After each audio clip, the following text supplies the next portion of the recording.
Cerita dibuka dengan diperlihatkannya seorang janda muda bernama Alma yang baru pulang bekerja. Saat sampai di rumah, ia dikejutkan oleh putri semata wayangnya yang bernama Rose. Alma mengatakan kalau di ulang tahunnya besok, pacar barunya mengajak mereka berdua berlayar dengan kapal pesiarnya. Dan singkat cerita, di keesokan harinya, mereka bersiap untuk berangkat. Sebenarnya Rose kurang suka dengan pacar baru ibunya. Tapi demi kebahagiaan sang ibu, Rose tetap ikut berlayar bersama mereka. Sesampainya di pelabuhan, Alma langsung menemui sang kekasih yang bernama Derek. Derek lalu menjelaskan kalau perjalanan mereka akan berlangsung selama 2 hari. Alma terlihat sangat senang walau jalur yang akan mereka lalui rawan badai. Beberapa saat kemudian, untuk pertama kalinya Derek bertemu dengan Rose. Derek mencoba seakrab mungkin karena dirinya adalah calon papa tiri untuk Rose. Setelah bertegur sapa, perjalanan mereka pun dimulai. Di dalam perjalanan, Rose merasa sangat bosan ditambah dengan ponselnya yang tak mendapat sinyal. Ia lalu dipanggil oleh Derek untuk naik ke atas kapal. Ia diminta untuk mengambil tali yang ada di dalam gudang. Rose kembali ke bawah untuk mencari tali, dan di sana ia menemukan sebuah kertas yang tampaknya adalah rencana kejutan untuk Alma. Dan tidak lama kemudian, Rose dan Derek memberikan kejutan ulang tahun dan memberikan sebuah kue pada Alma.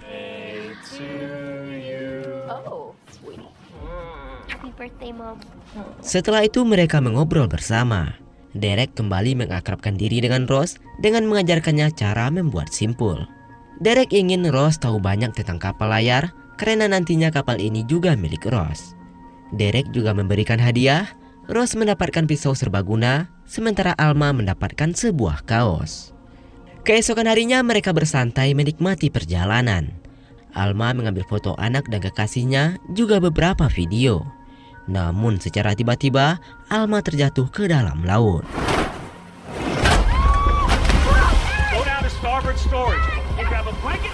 Derek langsung melemparkan pelampung ke arah Alma, sementara Rose diminta turun ke gudang untuk mengambil selimut dan kotak P3K.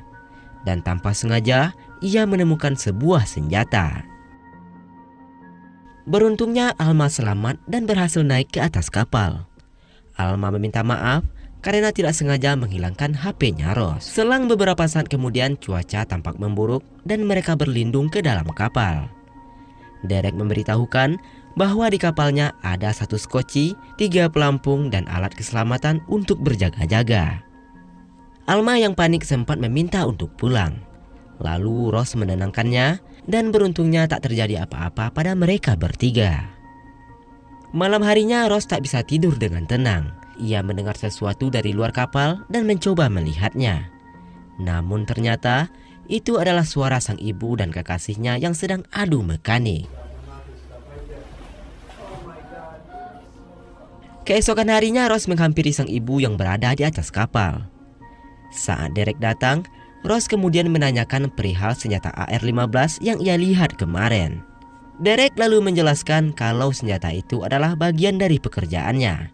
Dan Derek mengatakan kalau ia adalah mantan polisi. Rose yang mendengar itu lalu meminta Derek mengajarkannya cara menggunakan senapan itu.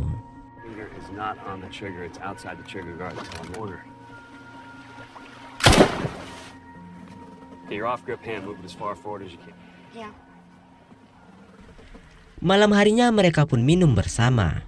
Rose yang mulai mabuk memilih masuk ke dalam kamar hingga tertidur.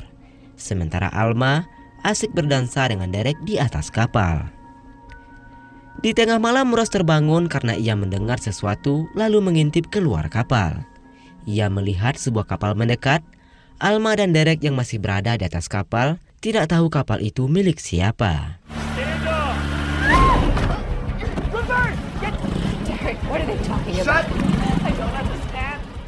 Dua orang turun dari kapal itu dan masuk ke kapal Derek. mereka mencoba menyerang Alma dan Derek. Rose yang khawatir dengan keselamatan ibunya ingin keluar ke atas kapal, namun ibunya memberikan isyarat agar Rose bersembunyi. Larry, get the fuck away from me! Leave her alone! No, don't do it! Alma pun tewas terbunuh, sementara Derek juga ditembak hingga jatuh ke dalam lautan. Penjahat itu menyusuri ruang-ruang kapal dan beruntungnya mereka tidak melihat Rose. Dan sebelum meninggalkan kapal Derek, mereka membakarnya terlebih dahulu. What's done is done. I don't know what you're talking about. Front cabin. I'll look back here. Should have kept her started a cover band.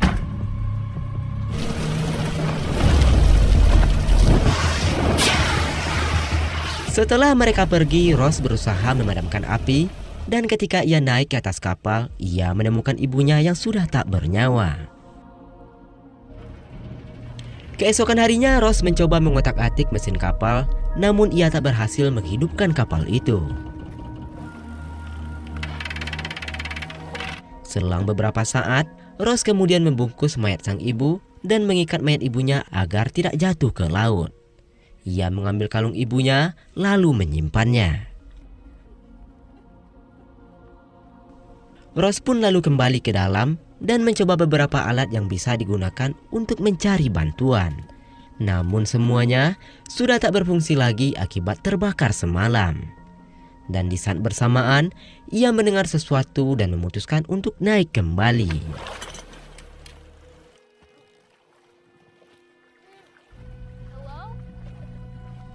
Dan tanpa diduga ternyata ia menemukan Derek yang mengambang di lautan dengan luka tembak di bahunya. Rose kemudian menariknya dengan bantuan mesin dan akhirnya Derek bisa diselamatkan. Rose mengatakan kalau ibunya tewas tertembak dan ia juga menceritakan kondisi kapal saat ini. Rose kemudian mengambil alat pemancar SOS dan berharap alat itu bisa digunakan. Namun Derek mengatakan kalau alat itu sudah lama tak berfungsi. Derek lalu meminta Rose memasang layar cadangan yang tersimpan di dalam kapal. Rose pun memasangnya seorang diri dengan kemampuan seadanya.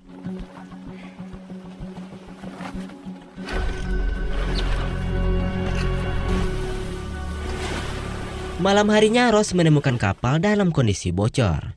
Ia pun menambalnya sebelum akhirnya ia beranjak tidur.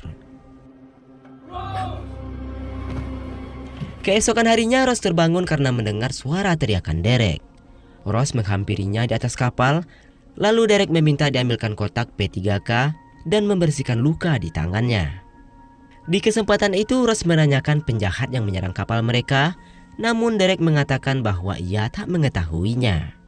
Derek meminta Rose kembali mencoba menghidupkan mesin kapal, namun setelah mencoba kapal itu tak kunjung bisa dihidupkan.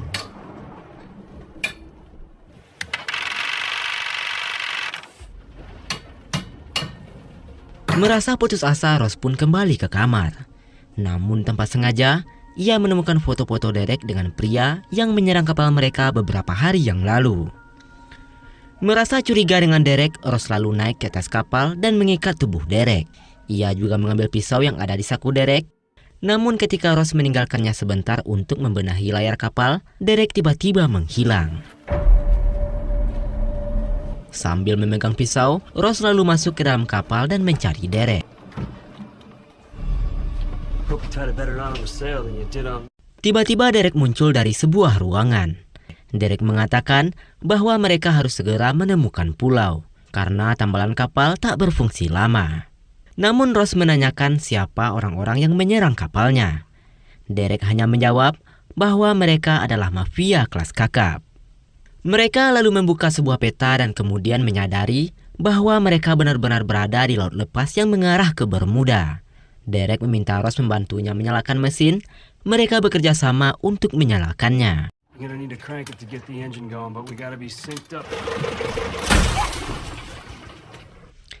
Malam harinya Rose dan Derek sibuk membenahi kapal. Namun Derek sempat terjatuh. Rose pun membawa Derek ke kamarnya. Derek meminta Rose tetap berjaga di kemudi kapal agar terus mengarah ke Laut Timur. Karena jika tidak, mereka bisa karam sebelum sampai di Samudra Atlantik. Keesokan harinya Derek mencoba memetakan posisi kapalnya. Ross yang telah bangun pun menyusul Derek.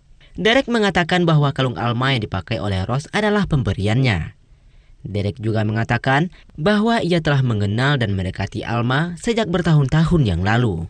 Ross yang mendengar itu meminta Derek agar ibunya dimakamkan secara layak dan tidak dibuang ke laut. Mereka pun mulai semakin akrab, sama halnya seperti ayah dan seorang anak.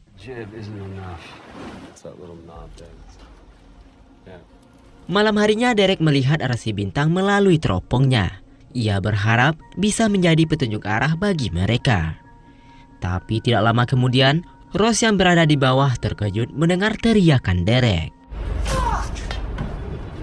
Sambil masuk ke kapal, Derek yang marah berteriak karena kapalnya salah arah. Ia pun mengamuk dan mengatakan kalau kapal mereka justru mengarah ke Samudra Atlantik. Keesokan harinya Ross terbangun dan melihat sebuah pulau. Ia langsung mengarahkan kapal ke pulau itu.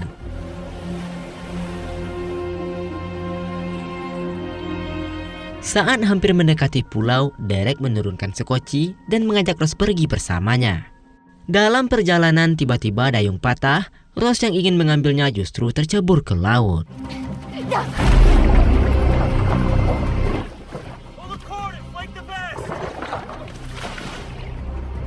Beruntungnya Ross berhasil diselamatkan oleh Derek. Lalu dengan sisa tenaganya ia membawa Ross ke bibir pantai. Sementara skoci mereka hanyut entah kemana. Setibanya di pantai, Derek mencoba menyadarkan Ross, tapi karena masih lemah ia pun kembali pingsan. Tidak lama kemudian Ross pun sadar dan ia tak menemukan Derek di sekitarnya. Ia mencoba menyusuri pulau yang sepertinya tak berpenghuni.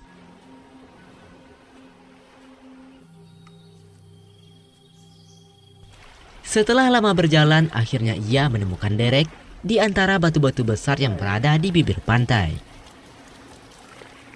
Derek dan Ross lalu masuk ke dalam hutan untuk mencari apa saja yang bisa dimakan.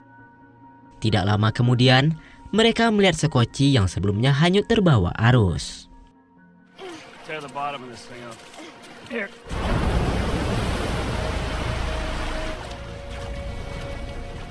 Malam harinya, sekoci yang telah beralih fungsi menjadi tenda dan Ross telah tidur di dalamnya. Ketika bangun, Ross menghangatkan diri di dekat api unggun. Derek kemudian datang menghampirinya. Mereka terlibat perbincangan kecil dan Derek juga bercerita tentang masa lalunya. Ia mengatakan kalau dulu ia pernah bergabung bersama kelompok kriminal teman-temannya. Akan tetapi tidak berlangsung lama karena pemimpinnya yang biasa dipanggil kapten sangat jahat dan merupakan predator wanita muda. Derek juga mengatakan kalau yang menembak ibunya Ross adalah sang kapten. Mendengar apa yang dikatakan oleh Derek membuat Ross menjadi emosi dan berniat untuk menghabisi si kapten. Derek lalu mengalihkan pembicaraan dengan mengajarkan Ross cara membuat simpul, mengingat ikatannya yang kemarin dengan mudah dilepaskan. Saat tangan Ross mulai terikat, Ross melihat alat pemancar SOS yang katanya telah rusak. Lalu Derek mengatakan kalau sebenarnya alat itu masih berfungsi dan bisa mendatangkan tim SAR. Lalu ketika Ross telah benar-benar terikat, Derek mengatakan kalau ia memang mencintai Alma. Tapi saat melihat Ross, ia mulai tergoda dan berniat menikmati tubuhnya. Setelah itu, ia akan memberikan Ross pada sang kapten yang masih menjadi bosnya. Win-win. Stay down. I'm guessing target practice didn't. I have to kill you. Tapi sayangnya, pistol yang ia gunakan belum terisi peluru. Derek mulai menyerang Ross hingga terjatuh, namun Ross berhasil melarikan diri ke arah hutan. Derek mengejarnya dan berusaha menembaknya dari jarak jauh.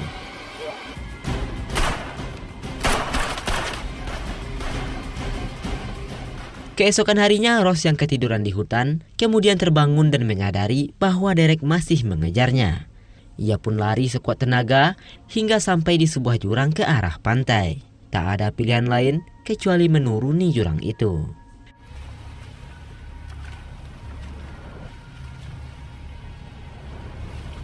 Ketika Ross telah sampai di bawah, Derek juga sampai di tepi jurang langsung menembaki Ross.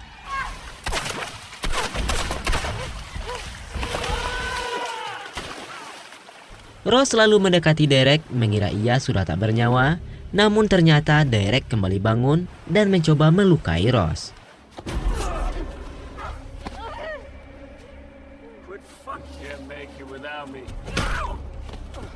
Setelah melempar kepala Derek dengan batu, Ross mencoba mengambil alat pemancar, namun ia tak bisa mengaktifkannya.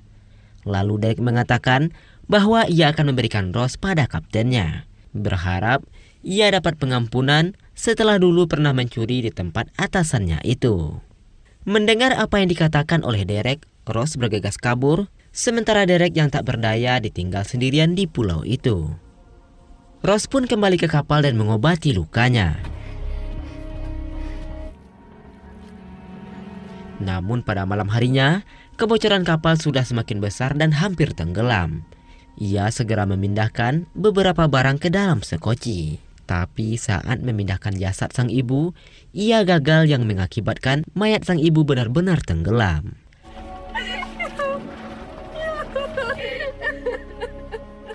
Keesokan harinya, sekoci Ross masih terombang-ambing di tengah lautan. Dan tidak lama kemudian, ia melihat sebuah kapal melintas. Ia segera menembakkan flare gun dengan harapan mendapatkan pertolongan. Dan pada malam harinya, ia ditolong menggunakan kapal kecil, lalu dibawa menuju kapal yang lebih besar. Setibanya di kapal, Ross dijamu dengan makanan, meski sebenarnya Ross was-was karena wajah kru kapal itu terlihat menakutkan. Selang beberapa saat kemudian, keluar seorang wanita yang kemungkinan adalah seorang wanita penghibur. Setelah melihat pria yang menarik wanita itu, ia yakin kalau saat ini dia berada di kapal si kapten bosnya Derek. Setelah mandi, Ross mendapatkan sebuah ide. Ia berencana menghabisi sang kapten karena telah menghabisi ibunya. Ross lalu berdandan dan memakai baju seksi lalu masuk ke ruangan kapten. Hi, can I come in? That's the girl we picked up. What can I do for you? Di sana ia mengajaknya mengobrol mengenai cara mengoperasikan kapal. Sang kapten tampak tergoda dengan Ross sampai ia menyuruh penjaganya pergi dari ruangan itu. Ross lalu berpura-pura meminta obat untuk lukanya. Ketika sang kapten mengambil obatnya, Ross memukulnya dari belakang.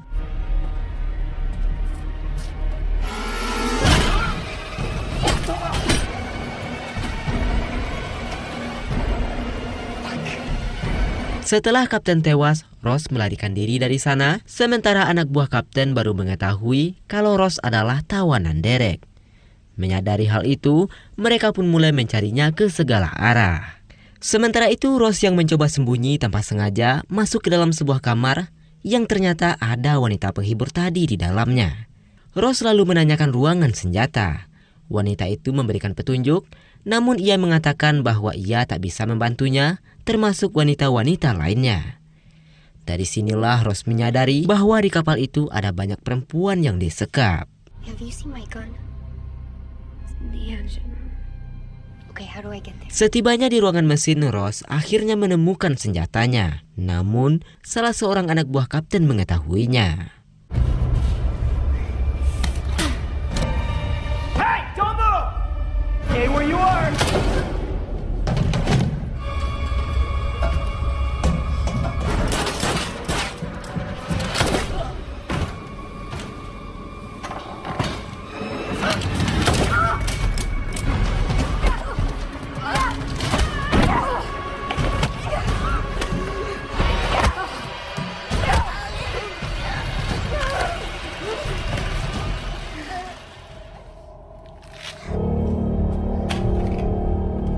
Ross pun kembali berjalan menyusuri kapal, sampai di suatu ruangan yang terkunci dari luar. Dan ketika dibuka, ternyata disitulah perempuan-perempuan muda disekap.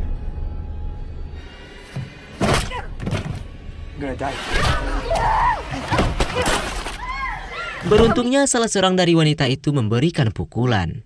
Namun dari arah berlawanan, muncul anak buah lainnya yang menembakkan pistolnya. Beruntungnya Ross bisa menembak balik pria itu hingga tewas. Ross pun merasa lega karena kapten dan anak buahnya sudah dihabisi. Ia lalu meminta perempuan tadi menyalakan radio dan meminta bantuan.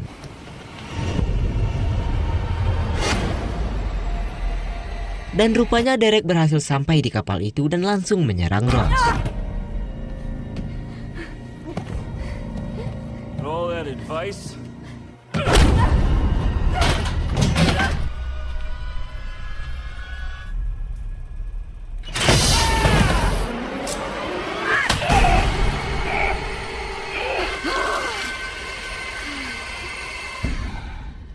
Akhirnya Ross pun berhasil menghabisi Derek dengan menusukkan pisau ke dadanya.